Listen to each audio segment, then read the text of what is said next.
4,71,574 ఉద్యోగాలు ఇచ్చాము ఈ 15 నెలల్లో అని కూటమి ప్రభుత్వం గర్వంగా చెప్పుకుంటోంది. నేను నమ్మదురా, అడుగు తిరు. డబ్బా కొట్టింది మాత్రం 4,71,574 అని చెప్పారు. సో ఇక్కడ మేబీ ఈ పోస్టర్ చూసిన వాళ్ళకి మీ అందరికి డౌట్ రావచ్చు. నా వరకు నాకు మెగా డిఎస్సి వరకు కరెక్టే, టీచర్ పోస్టులు కరెక్టే, అందరికీ తెలుసు, బహిరంగ రహస్యం.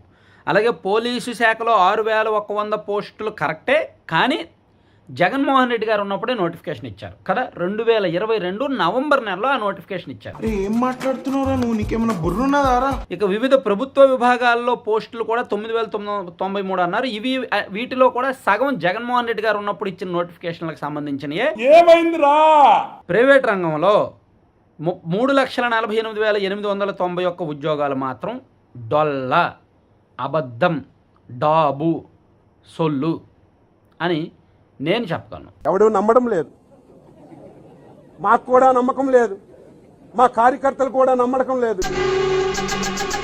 వాళ్ళు ఎక్కడ హైదరాబాద్లోనో లేదా బెంగళూరులోనో జాబులు చేస్తున్నారు. అవి ప్రభుత్వం లెక్కల్లోకి వస్తాయా? సో ఇంజనీరింగ్ అయిపోయిన వాళ్ళు, పీజీ అయిపోయిన వాళ్ళు వాళ్ళ జాబులు వాళ్ళు చేసుకుంటే అది ప్రభుత్వం జాబ్ ఇచ్చినట్టే లెక్క ఏమంటే ప్రభుత్వం ఉద్యోగం ఇచ్చినప్పుడు వాళ్ళ పేర్లు, వాళ్ళ ఫోన్ నెంబర్లు, వాళ్ళ అడ్రస్ రాసుకోకుండా ఉంటారా? రాసుకుంటారు కదా. ప్రైవేట్గా అయితేనే రాసుకుంటాయి సంస్థలు, మరి ప్రభుత్వం పరంగా రాసుకోరా? సో వీలైతే ఒక మొబైల్ యాప్ కానీ లేదా ఒక వెబ్సైట్ కానీ తీసుకురావాలి ప్రభుత్వం.